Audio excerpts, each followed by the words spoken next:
Hi, everyone. My name is Lilly Weinberg, and I'm Senior Director with our Community National Initiatives at Knight Foundation. And I get the pleasure to work in 26 cities across the country, from rural to urban and everything in between. I'm thrilled to be a part of the State of Democracy Summit, speaking about public spaces and their role in democracy. At Knight, we work to invest in equitable, inclusive engagement in our cities, and we see public spaces playing a critical role in this work. We've seen over the past year how important public spaces, from parks to streets to plazas, have been for our democracy, providing a space for community members to gather and convene around the issues they care most about. And at Knight, we believe in the power of public spaces to attach and connect community members to each other in place. We've just released a report on public spaces called Adaptive Public Spaces for People in the Pandemic and Beyond. This holds insights for how responsive public spaces can thrive and be a vehicle for communities to address the things that they care about. Some of the major findings were, first, public spaces that reflected community needs and had active community participation increased usage, trust, and attachment within the community, especially with residents of color. Second, prioritizing and embedding community engagement throughout the entire life cycle, so from design to governance of the public space, led to transformative positive change for equitable development way beyond the specific public space site. And finally, community-led public spaces were the most resilient during the pandemic, a very important lesson learned. You can check out the report linked on your screen, and we hope you enjoy it and learn a lot from it. We invited Lynn Ross, our dear partner for Knight's work for the Reimagining the Civic Commons, to share some thoughts on the implications of this research for building equitable public spaces. Hi, I'm Lynn Ross, founder and principal of Spirit for Change Consulting and a member of the National Steering Committee for Reimagining the Civic Commons. We know from our work in communities across this country that our public spaces are critical civic infrastructure. They're not extras. We simply cannot do without them. The pandemic has made clear the importance of having robust, high-quality public spaces in every neighborhood. But how do we ensure that those spaces are equitable? This new research from the Knight Foundation demonstrates what we've also been learning through Reimagining the Civic Commons, which is that we get to equity when we move at the speed of trust and when we engage deeply and authentically with residents. As we emerge from this pandemic, let's not lose sight of the ongoing need to invest deeply in an equitable public realm, one that intentionally centers on and amplifies the voices of residents in every step of the process: planning, design, operations, and programming. And now, join us for a conversation on public spaces and democracy with Knight Public Spaces Fellows Eric Klinenberg and Chelina Odbert, moderated by Priya Parker, author of How We Gather and host of the New York Times podcast, Together Apart. Enjoy. Hello and welcome to our conversation today on democracy in public. I'm Priya Parker, and with me is Eric and Chelina, and we are excited to be in conversation with you and with each other. As I was thinking about this conversation today, you know, I both Chelina and Eric, I would love to just start very simply. Chelina, perhaps we can begin with you and your work. Can you share with us an example, a project that you're either currently working on or have worked on that really demonstrates what to you democracy in public space looks like, means, the relationship between us, but between it, not theoretically, but just sort of grounding us in a very real example of what do we mean when we're exploring this idea? Sure, I'd be happy to. And thanks again, Priya, for moderating this discussion today. You know, before I get into the example, I just want to take a minute to kind of frame the example. I think in our professions, and I'm an urban planner and kind of embedded in the world of design, in our world, this idea of public space has become a term that's kind of tossed about as if it's just a matter-of-fact thing, that public spaces are these places that are open and accessible to everyone, regardless of gender, ethnicity, age, socioeconomic class, et cetera. And I have to say, that for the majority of the population is more of a myth than it is a reality. And the experience of public space for far too many people just really belies that idea of open and democratic intent of public spaces. So I think understanding that the idea of a truly public space is almost kind of this elusive thing that we're constantly chasing, makes it really easy for me to give you an example of places that don't meet the definition of public space. And maybe the first one that comes to mind is really looking at that inequity along gender lines, but the same could be said along racial lines or lines of economic status. But we have been doing a project that started in Mendoza, Argentina, in a low-income community there, and it was a project in partnership with the World Bank that was really kind of trying to respond to this problem of a gender disparity between who was kind of using and benefiting from public spaces and just the public realm in general. The parks seemed to be dominated by men. The transportation networks seemed to work better for men than they did for women. Even the sidewalks seemed to work better for men than they did for women. And Can you just give an example of like how transportation would work better for men? Is it absolutely the size of the chair or the safety perception? It can be many things. Yeah, sure, absolutely.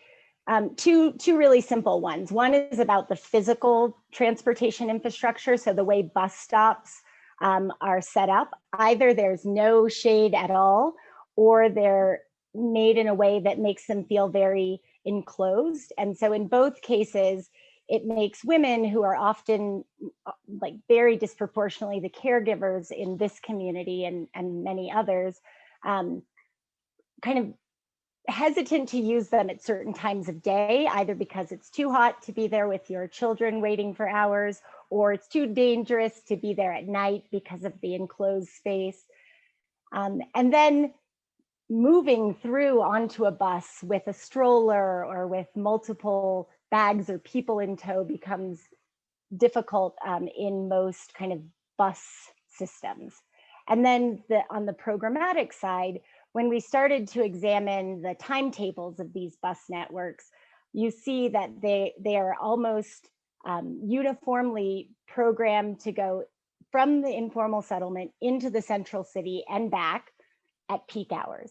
And that doesn't serve women who aren't going to the center city for work. They're doing what we call trip chaining, like they're making multiple stops, much shorter distances, and within their closer area, within a smaller radius. And so with a timetable that doesn't work for them and a physical infrastructure that's difficult to navigate, you see that women are immediately kind of less able to access jobs, access lots of other educational opportunities. There was one woman who told us she was studying to be a nurse, and ultimately she changed her career path to become a teacher because nursing school was in the center city and she just couldn't make it work with all the rest of her caregiving responsibilities.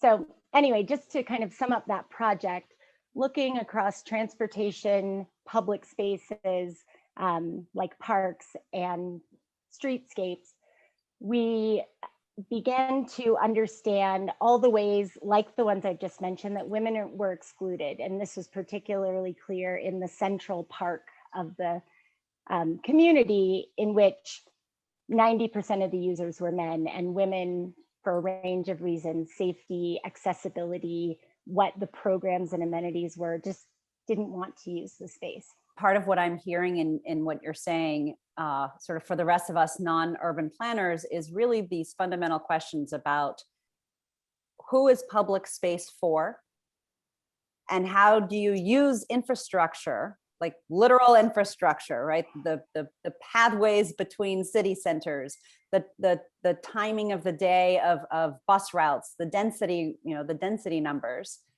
to center those that may not be using the public space as intended.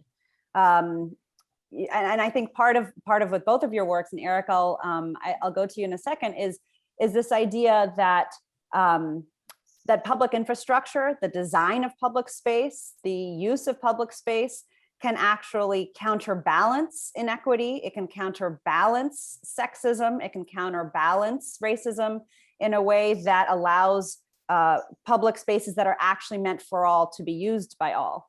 I remember reading a study years ago, and I will not get it exactly right, but it was looking at the uses of Golden Gate Bridge State Park, I think that's what it's called, in California, and a public space, one of the most gorgeous kind of land areas that we have in the country. And I believe at the time, this was a few years ago, that 92% of visitors were white, right? And more than that were middle or upper class.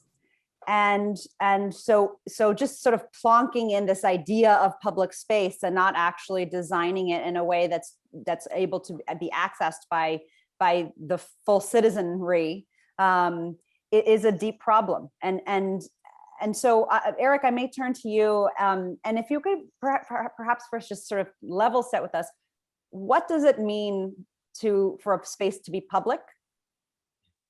And what does it mean for a space to be democratic? Yeah, those are good questions. I'm interested in places that are accessible, they're open, there's no fee for entry. It's better when a place is capable of dignifying the user, welcoming them. Democratic is no one has a privileged right, to a place. It's not a place you can access the first tier with a VIP pass and a gold card, and the more crowded benches are for those people who don't visit the park as regularly, or who don't have as much money, or are the wrong color or sex. So the way that I would start this is by kind of just giving you a different kind of example, a place that has real value and significance for me. In the run up to the 2016 election, and in the years during the Trump presidency, you call me crazy, but I was feeling a little anxious and down about the state of the union, and worried about this democratic experiment that we're involved in here. And I found that I needed to discover a place that was public and accessible and democratic, and that would make me feel better about daily life. And the place that did that for me more than any other place turned out to be this branch library on the Lower East Side, Seward Park Library specifically, because I found in this place so many of the virtues of what you would want in a gathering place. And Seward Park is it's an interesting area in an interesting neighborhood. So for a lot of people, you hear the Lower East Side as a concept and you think, immigration, and you think of this incredible history of incorporation into the American project. And maybe you think about, density and crowded housing and things like that. There's another world of people who hear the concept Lower East Side and they think, oh, that's that neighborhood where I can go and buy a $12 ice cream cone, at a place where the only flavor is salt. And so like what happens when you go down to the Lower East Side, I work at NYU, and so I'm pretty close to that area, is you see this like clash of these different worlds. There's still kind of immigrant New York. It's very Asian right now. It's a little Latino, but it's very Asian. It's a little Russian, and it's very working class and poor. And then there's also kind of gentrifying New York, and it's kind of younger and whiter and more professional. And you see the clash in publicly accessible areas, all over the streetscape. So for instance, there are all these coffee shops now that are ostensibly, public insofar as they're accessible to, anyone can walk in, but they don't take cash, for instance. The cost of entry is to have a credit card, and they're not really accessible to everyone because the cheapest cup of coffee there costs $5.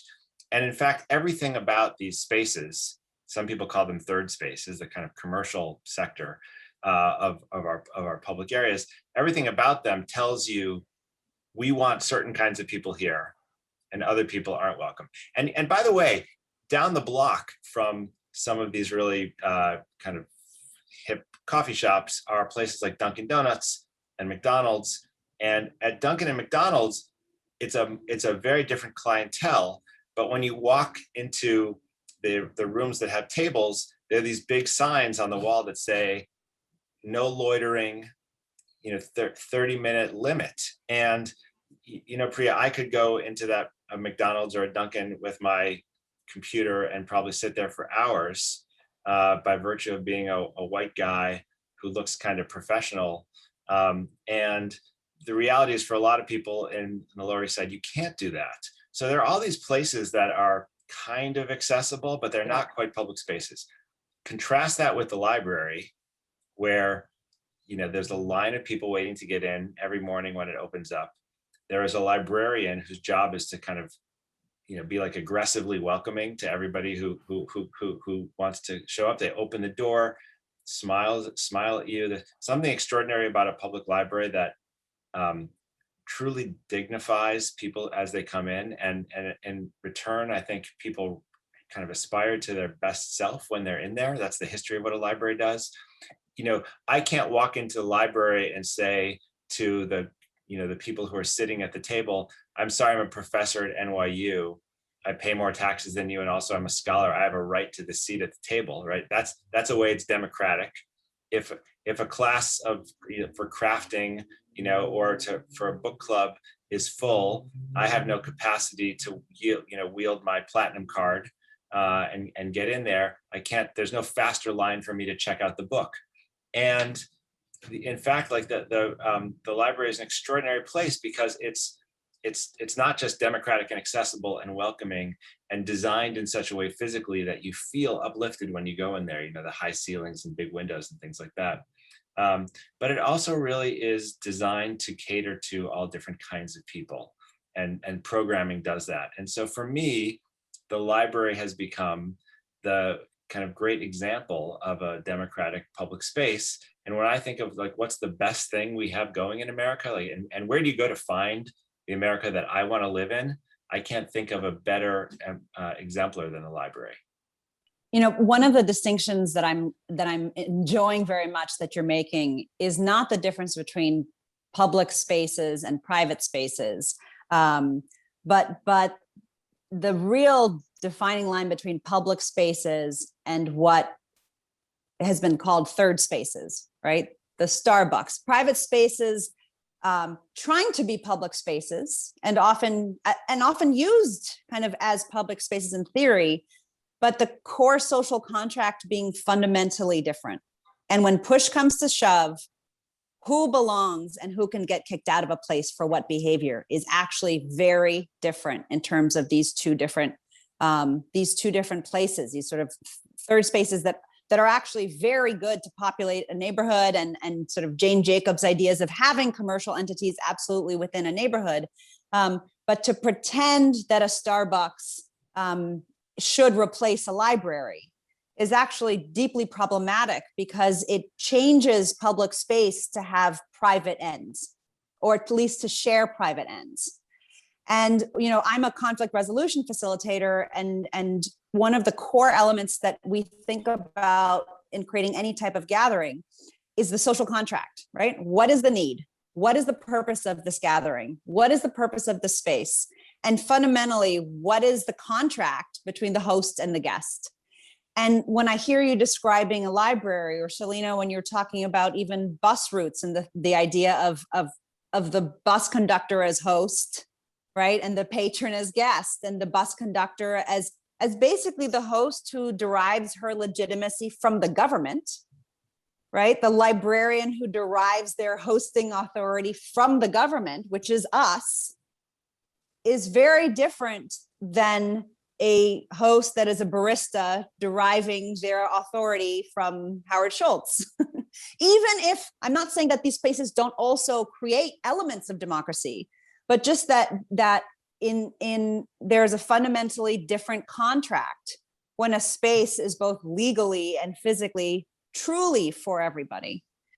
I'm curious, as we're coming out, we're still in a year of a global pandemic, where I think one of the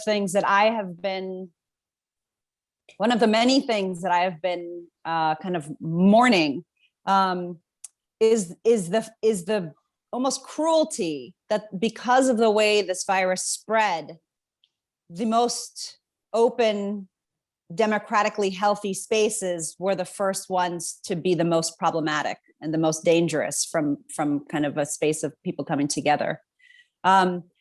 During this past year, how have you thought about, first, how have you seen public spaces being used or not used? And Chelina, as you think about the kind of elements that create equity and use as we're emerging from this time, what's on your mind, and how has the pandemic informed your thinking of the use of public space and the design of it, particularly in the US? Sure. Well, I think one real, I guess, silver lining, if you could call it, of the pandemic is that the things that we as practitioners in this kind of public space realm have known for quite a long time, that public spaces can work much harder for a community than just providing leisure space or recreation space. Are things that are finally being acknowledged and understood by a much broader public. And that's Absolutely critical to making the kinds of investments and the kinds of decisions that are needed to create more of these truly public, truly democratic spaces. And importantly, making sure that they're equitably distributed across a city or across a region. Because one thing that we saw very clearly in the pandemic, and could have been 100% predicted if someone was looking at the data, is that public spaces became critical to kind of survival, mental health, physical health during the pandemic. But in Los Angeles, for example, only 50% of the city of Los Angeles has access to a public space within a quick walk of their house. And the 50% of people that don't have access to a public space overlays almost exactly with the low-income communities of color within the city of Los Angeles. And so you can see immediately how the pandemic only sharpened the divide of the kind of public health benefits, the economic benefits, all the benefits that roll out of public spaces, only accrued to the half of the population that had access to them. And that was the half of the population that was already much better positioned to endure the pandemic across the city.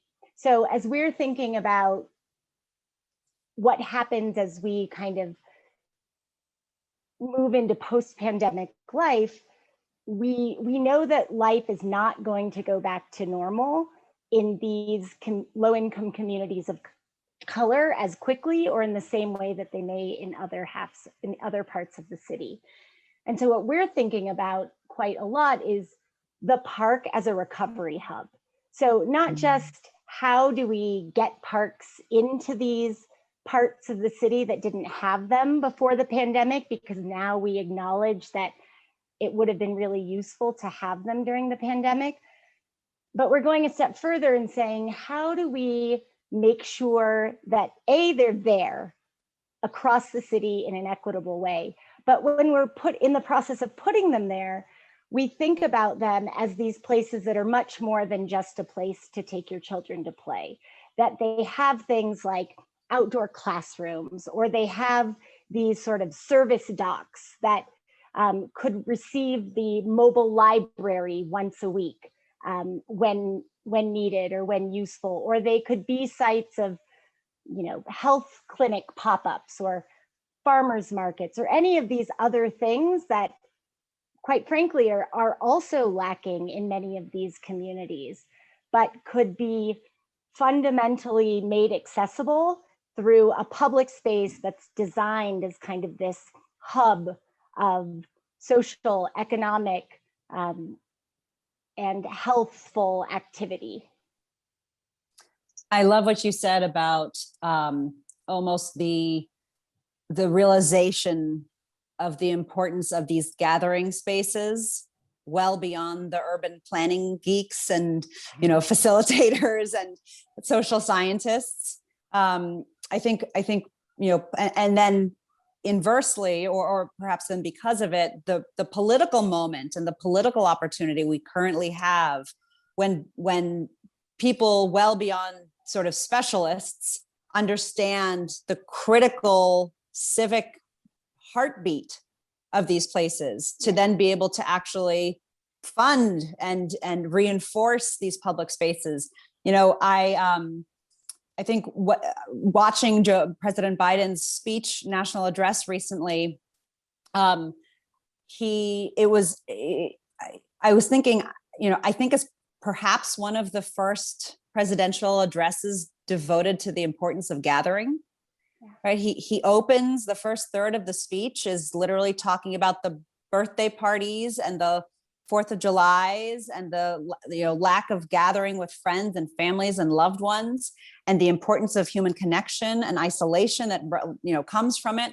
And I thought it was a pretty remarkable moment where basically our head of state is talking about the importance of our connection, of our, but specifically the unit of coming together, not phone calls, right? Not Zoom calls, like the danger to our health, to our democracy, to our sense of self when we can't come together.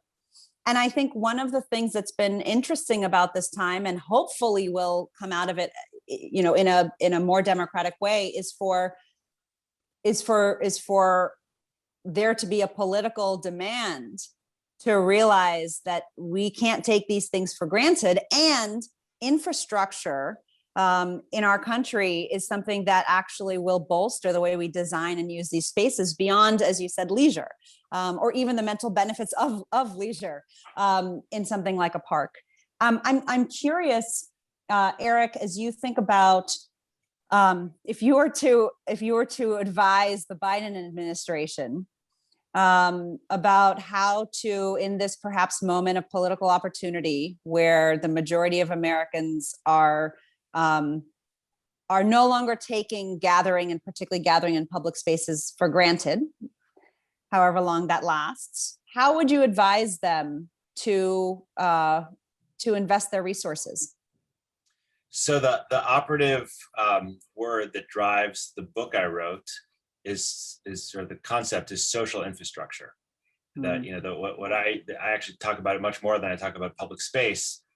My claim I make is that there's a thing called social infrastructure that's just as real as the infrastructure for power or for transit or for water or communications, which is to say there's a set of physical places that shape our capacity to interact with each other. And the argument of my book is that if you invest in social infrastructure, if you design it well, if you build it well, if you maintain it, maintenance is actually really important, and we should be thinking about it as we enter into a kind of new urban fiscal crisis.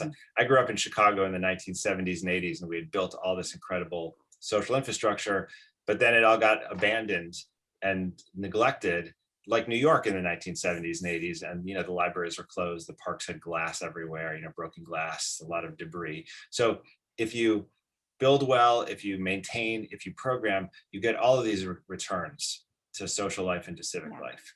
And it's interesting, in the book, I make a very strong argument against the idea that like Facebook and social media and all the things that we do digitally count as social infrastructure. Kind of like Biden, my argument is that that's communications infrastructure. And, thankfully we can all be here today, remotely on Zoom at this moment. But this conversation we're having is kind of not the same as it would be if the three of us were, on a stage together, and if everyone who's watching, the millions of you watching right now, we're in a room, because we can't take the conversation to the next place, and you can't talk to each other when it's done. And if I announce right now that I just got a call that we were going to be stuck, on our screens for the next 3 years, we'd all just be totally heartbroken. What we can't wait to do is be with each other. And so I think that the reason to talk about social infrastructure, and the reason I would ask the Biden administration to talk about it too, is because we know that there's just overwhelming political support for infrastructure building right now. I mean, it's on the right and the left. You see it in red states and you see it in blue states. America does not have 21st century infrastructure, period, and we suffer from it economically. We know that. We suffer when the heat's too hot. When there's a big storm, we suffer when we have to get out of an airport or use public transit in most places. That our infrastructure doesn't work, but our social infrastructure doesn't work also, and it's part of that system. And if we're about to spend trillions of dollars on infrastructure, something like a New Deal, maybe even a Green New Deal, if we're going to do that and we neglect to think about social infrastructure, if we don't think about how traditional infrastructures can act as social infrastructure, a great subway system is a social infrastructure, a great park is a social infrastructure, and parks were part of the original New Deal. Recreational facilities were a huge part of the original New Deal. If we don't think about those places and invest in them, we will not be repairing our civil society and our democratic culture in the way that it needs to be repaired. And I think it's very clear that we are in a democratic crisis at the moment. And if we're not going to fix our democratic crisis with tunnels and bridges. Exactly. Couldn't agree more. I think that as I listen to you talk, I think about my local park, and it was created by a famous poet, 150 years ago, and part of the space that it provides, in addition to all of the many activities, right? Like I think part of the pause we have at this moment of reemergence, though I understand, we're in phases of reemergence, is to ask these fundamental questions, like, what is a park? Right? Like, what is the purpose of a park? Yeah. And to invite like the public to actually help answer those questions. What is a library? Right? What is that? And you draw out beautifully in your book kind of all of the many things a library is, and that it's different things for different people, right? It's a GED class. It's a virtual bowling competition in the basement for senior citizens. It's a place to imagine and get closer to your best self. It's a place to change jobs. It's a place to learn English. It's a place to find a librarian that helps you talk to your child about gender in a way that they weren't spoken to about from their parents, right? It's so many things. Chelina, you had this background in kind of participatory planning and using and really engaging in the local to help inform decisions about how public space is designed and used. So if we have the Biden administration listening to Eric and funding social infrastructure writ large, how would you also think about the principles to use locally to help communities across the country decide or begin to reimagine the spaces as we take them seriously? Yeah, well, I think fundamental to that kind of rebuilding process and that investment in social infrastructure is determining, as you alluded to, like what the process itself needs to be, because it's no good to build a whole new slate of social infrastructure if it doesn't right the wrongs of our current social infrastructure. And not to single the library or not to put the library in this bucket, though I think the reality is that even libraries can be exclusive or can sometimes keep people out. But certainly when you talk about public spaces and parks, which is important social infrastructure, it also is not inclusive infrastructure in many of the cases. And I think across the country, you won't look no further than the crisis of the unhoused. And when you look at how parks address that crisis, it's abominable.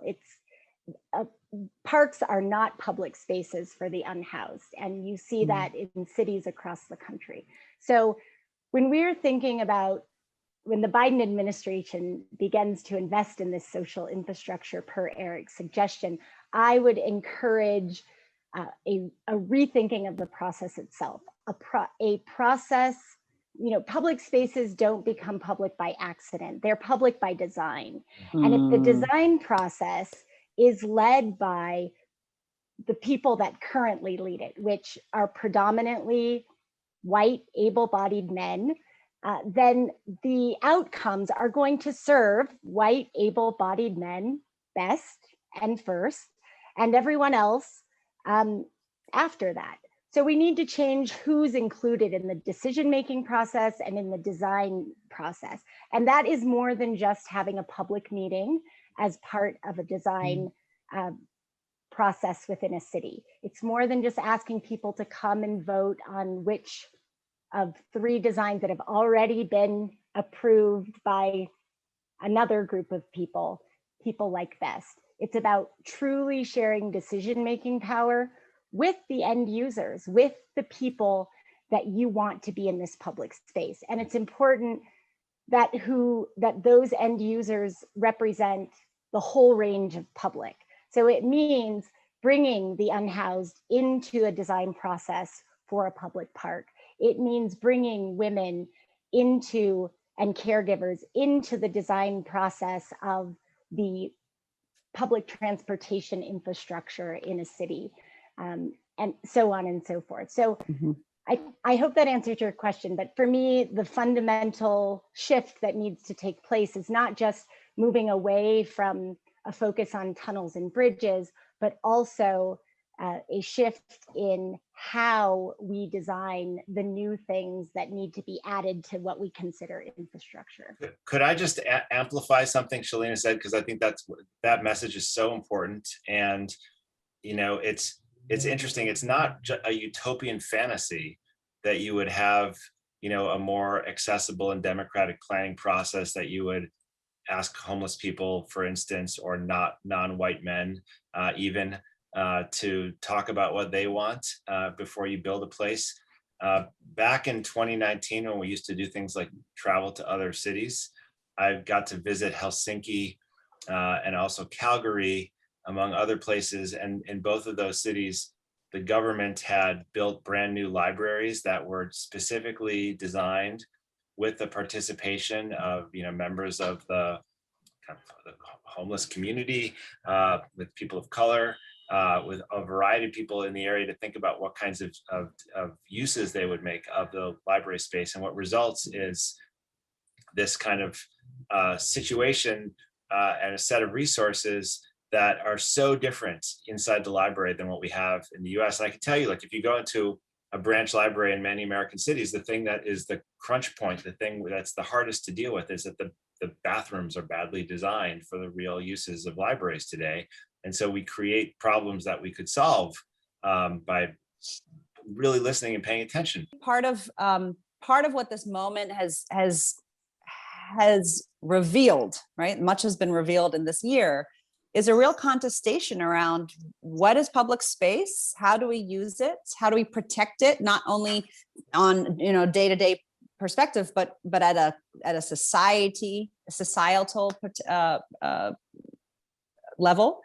And as we close our time together, if there was one thing that you would want, imagine we're all sitting together at the 92nd Street Y, or each person is logged in from their Zoom link.